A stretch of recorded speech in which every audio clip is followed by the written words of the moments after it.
आजचा व्हिडिओ आपल्या आयुष्यातील या सर्व अमेझिंग स्त्रियांसाठी. Let's celebrate ourselves, let's celebrate womanhood. माझ्या आयुष्यात माझी आई मला कायमच खूप महत्त्वाची होती, आहे आणि राहील. तिने माझं जेवढं काही तिच्या पद्धतीने, तिच्या कुवतीने किंवा तिच्या समजेने जेवढं तिला देता आलं ते सगळं तिने मला दिलं, देत राहिली, अजूनही देते. तशीच माझ्या आईची आई, तिने मला लहान असताना सांभाळलं. ती खूप गोड होती, छोटीशी होती पण खूप खूप गोड होती आणि ती खूप माझ्यावर प्रेम करायची, माझी काळजी घ्यायची. तशीच माझ्या बाबांची आई, माझी आजी, तिच्याबरोबर मी माझं बरंचसं आयुष्य काढलं आणि ती पण मला खूप आवडायची आणि तिला पण मी खूप आवडायचे. सो आमचं छान आयुष्य चाललेलं होतं आणि अशा अनेक स्त्रिया आपल्या आयुष्यात असतात. आज मी ज्याबद्दल बोलणार आहे ती माझी सासू. तसं म्हणलं ना तर आधी मला त्यांची थोडीशी भीतीच वाटायची. म्हणजे त्यांची पर्सनॅलिटीच तशी आहे की कुणालाही पटकन थोडी भीती वाटावी. आणि मग एकदा त्यांना कुठलं तरी सिरियल किंवा सिनेमा बघताना रडताना बघितलं मी. मग मला कळलं की अच्छा असं आहे, हळवं मन आहे आणि मग ते जपण्यासाठी माणूस कठोर आवरण घेतं. तर शी इज वन ऑफ देम की ज्यांना खूप छोट्या छोट्या गोष्टींनी पटकन डोळ्यात पाणी येतं. मी कितीदा तरी बघितलं ते आणि मग मला ते जरा थोडं समजलं की अच्छा असं प्रकरण आहे. आणि मग त्याच्यानंतर मी थोडीशी अजून जास्त त्यांच्याशी क्लोज आले. एक टिपिकल सासूतले कुठलेही गुण मी माझ्या सासूमध्ये, की ज्यांना मी काकूच म्हणते पहिल्यापासून, त्यांच्यामध्ये कधीच बघितले नाहीत. मला स्वयंपाक फारसा चांगला येत नाही, अजूनही येत नाही.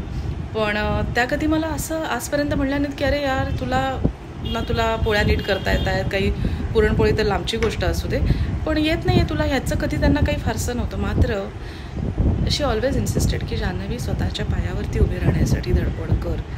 तुझ्याकडं जे काही टॅलेंट असेल, जे काही असेल त्याला बरोबर घेऊन स्वतःच्या पायावरती उभी राहा. आणि हे बोलताना, हे सांगताना हा जो पुश द्यायचा होता तो देत असताना कधी गोड नाही तर कधी कठोर शब्द वापरून त्यांनी मला नेहमीच या गोष्टीसाठी प्रोत्साहन दिलेलं आहे. कन्सिस्टन्सी हा मी तरी दुर्मिळ गुण समजते आणि तो त्यांच्याकडे एवढा चांगला आहे. आणि डिटर्मिनेशन ऑफकोर्स. त्यामुळं तो गुण बघावा, तो गुण घ्यावा, आणखीन काहीतरी करत राहावं. कारण की जर का आपण एखादी गोष्ट धरली आणि मग ती ना त्या कारणाने गिवअप करत राहिलो तर तुम्ही त्या तुमच्या लक्षापर्यंत पोचत नाही.